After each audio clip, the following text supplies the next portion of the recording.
तीसरी शादी कर रही हैं सपना चौधरी। सपना चौधरी है इसीलिए जायदाद की मांग कर रही हैं अपने ससुराल वालों से, ताकि जो तीसरी शादी करके वो प्रॉपर्टी को एंजॉय कर सकें। ऐसे ऐसे ब्लेम लगाए जा रहे हैं सपना चौधरी पर। जी हाँ, सपना चौधरी इन सब बातों से दुखी होकर इतना ज्यादा इमोशनल हो गई थी लास्ट डेज में कि उन्होंने अपना ब्लॉग दिया और ब्लॉग में वो रोते हुए नजर आ रही थी। इतना ज्यादा रो रही थी वो कि उनका रोना है वो देखा भी नहीं जा रहा था। कितने बेशरम लोग होते हैं जो ऐसी बातें करते रहे हैं कि सपना चौधरी ये सब तीसरी शादी के लिए कर रही है। सपना चौधरी का क्या है, उसने 2 शादियां तो कर ली हैं, अब तीसरी शादी भी करने जा रही है।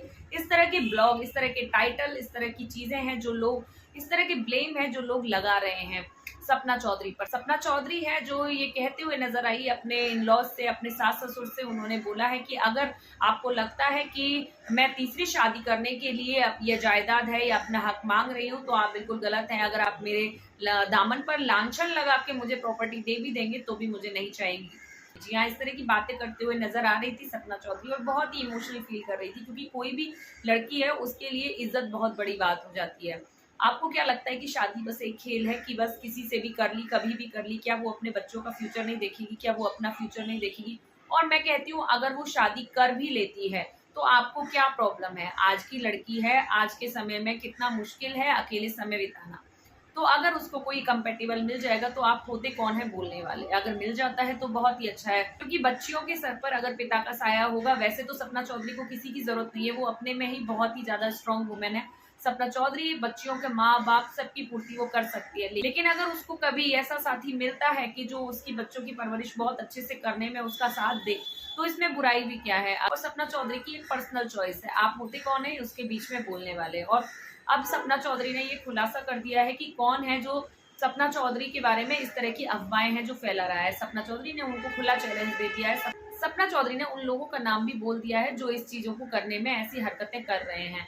सपना चौधरी ने उन लोगों को खुला चैलेंज दे दिया है, साथ ही अपने सास ससुर को बोल दिया है कि आपकी प्रॉपर्टी है उसमें से मुझे एक तिनका भर भी नहीं चाहिए। और ये भी क्लियर किया है कि जो प्रॉपर्टी आपकी थी उसमें से मैंने कुछ नहीं मांगा था, जो प्रॉपर्टी मैंने अपने हिस्से में बनाई, यानी कि मैंने अपने यूट्यूब के पैसों से, मैंने अपनी कमाई के जरिए से जो पैसा आपको दिया या फिर जो प्रॉपर्टी मैंने बनाई, बस मैं उसका ही हिसाब आपसे मांग रही थी, वो ही हिस्सा मैं आपसे मांग रही थी। लेकिन अगर आप इस तरह की बातें मेरे ऊपर, मेरे दामन में लांछन लगाएंगे तो मुझे उसका भी एक भी कौड़ी, एक भी पैसा नहीं चाहिए। अगर आप दे भी देंगे तो भी मैं नहीं लूंगी। इस तरह से इमोशनली बातें करती हुई नजर आई। उन्होंने बोला है कि मैं अपना हक छोड़ने के लिए भी तैयार हूँ। अगर इस तरह की कोई चीप बातें करेगा, चीप मेंटेलिटी रखेगा और मेरी बच्चियों के हक को खाएगा तो उसको भगवान अपने आप ही देखेगा। उन्होंने यहाँ तक भी बताया कि मथुरा वाले घर में जो बेचारे सास ससुर हैं वो कोई अकेले नहीं रहने वाले हैं। ये पहले से प्लानिंग थी मुझे घर से बाहर निकालने की, इसीलिए उन्होंने ये सब ड्रामा किया। और एक बार के लिए भी मेरे से या फिर मेरे बच्चियों को ये नहीं बोला कि तुम उनको लेकर आ जाओ। जब सपना ने अपने सास ससुर को फोन किया कि मैं शिवपुरी आ रही हूँ, तो भी ससुर जी का रिएक्शन कुछ अलग ही था कि अब काहे लेने आ रही हो यहाँ पर, अब क्या लेने आ रही हो तुम यहाँ पर, अब तुम्हारा क्या बचा है यहाँ पर? तब उसने बोला कि मेरा सामान है वहां पर। तो ससुर बोलते हुए नजर आए कि मेटाडोर भर के तो तुम लेके गई थी सामान। इसका मतलब आप समझ रहे हो, उनका टोन आपको समझ में आ रहा होगा कि कितना वो कड़क कर बोल रहे थे, कितना अकड़ थी उनकी आवाज में। लेकिन जैसे ही उन्होंने बोला कि अच्छा तुम ये सब रिकॉर्ड कर रही हो, तो सपना ने बोला हाँ मैं खुला रिकॉर्ड कर रही हूँ, तो उनका टोन है जो बदल गया। टोन बदलते ही उन्होंने बोला है कि अच्छा तुम्हें जो कुछ लगे वो मुझे बता देना, जो जो तेरा सामान है वो मुझे बता देना, लिस्ट बना देना। इस तरह से बहुत नरम आवाज में वो बात करते नजर आए। मतलब कि इससे समझ में आता है कि कितनी दोगली पर्सनैलिटी हो जाती है ना इंसान की। हालांकि जब से राजवीर और सूरज दोनों गए हैं तो ये सबके लिए दुखी भरी खबर रही होगी, क्योंकि किसी ने अपना बेटा खोया है, एक घर ने अपने बच्चे खोए हैं, किसी ने अपना पिता खोया है तो किसी ने अपना पति खोया है। तो ये दुख भरी अवस्था सबके लिए है, लेकिन किसके लिए कितनी ये ट्रिगर कर रही है और अब किसको इफेक्ट कर रही है, किसके फ्यूचर को वो बिगाड़ रही है, ये सब ज्यादा मायने रखता है। क्योंकि जाने वाला अभी चला गया है, लेकिन जो पीछे छूट रही है वो है जिंदगियां। 2 मासूम जिंदगियां भी तो अभी पीछे पड़ी हैं, जिनकी की परवरिश करनी है, अच्छा उनको फ्यूचर देना है, अच्छी उनकी लाइफ है जो सेट करनी है। आज के टाइम में इतना करना बहुत मुश्किल है। हालांकि जो सपना चौधरी है उन्होंने बोला है कि मैं सेल्फ डिपेंडेंट हूँ, मैं इतना कमा लूंगी कि मैं मेरी बच्चियों के लिए बहुत अच्छे से सब कुछ कर पाऊँ, मैं जीरो से शुरू करूंगी और देखना मैं बहुत आगे तक पहुंचूंगी।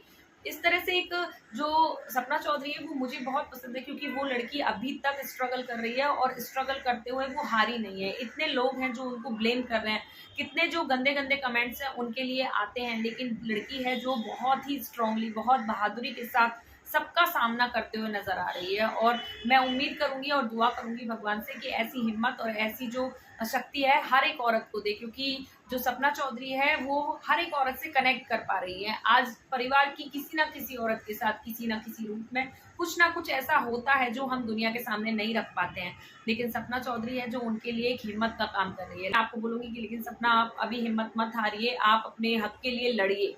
आपकी बच्चियों का हक है, आपका हक है, पूरी जिंदगी उनके सामने है, तो आप कम से कम अपने हक के लिए तो कहिए। लोग हैं बातें तो बनाते ही रहेंगे। लखनीत है, उस ब्लॉग से भी यही कमेंट है जो सपना चौधरी के ब्लॉग पर आया है कि बहना, लोग हैं बातें तो बनाते ही रहेंगे, लोगों का काम ही बात बनाना है, तो तुम इस बात से परेशान मत हो, हम तुम्हारे साथ हैं एंड सपोर्ट टू सपना। इस तरह से जो एक चीजें हैं वो लिखी आ रही थी। मैं आपको बता दूं कि बीते दिनों में लखन है और नीतू, वो दोनों भी सपना को सपोर्ट करने के लिए सपना से मिलने गए थे। अभी सपना है जो ग्वालियर में रह रही है और अपनी माँ के साथ रह रही है।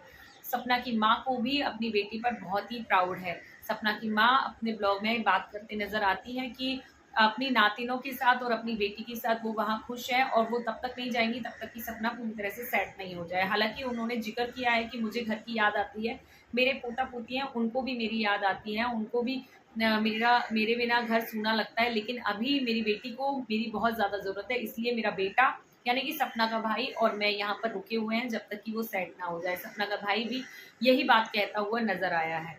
अब देखना ये होगा कि सपना है जो आगे क्या स्टैंड लेती है। सपना ने ये भी बात बताई है कि मथुरा वाला घर है वो बहुत ही जल्दी कंप्लीट होने वाला है और उसके जो इन लॉज हैं यानी कि सास ससुर बस उसी दिन का वेट कर रहे हैं। जिस दिन वो घर कंप्लीट हो जाएगा सब लोग वहां पर शिफ्ट हो जाएंगे। सब लोग से मतलब है सपना की सास ससुर और सपना की सास के मायके वाले।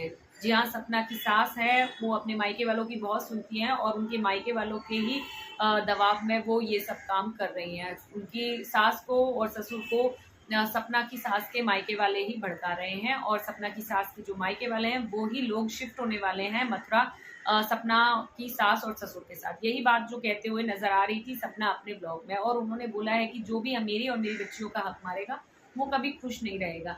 और ये बात सच भी है। आज हम अपना कर्मा कर लेते हैं लेकिन कर्मा कहीं ना कहीं लौट के आता है। तो गाइज, आपका क्या कहना है इस बारे में? आप क्या सोच रखते हैं सपना चौधरी और उनकी फैमिली के बारे में? प्लीज मुझे कमेंट बॉक्स में बताइए।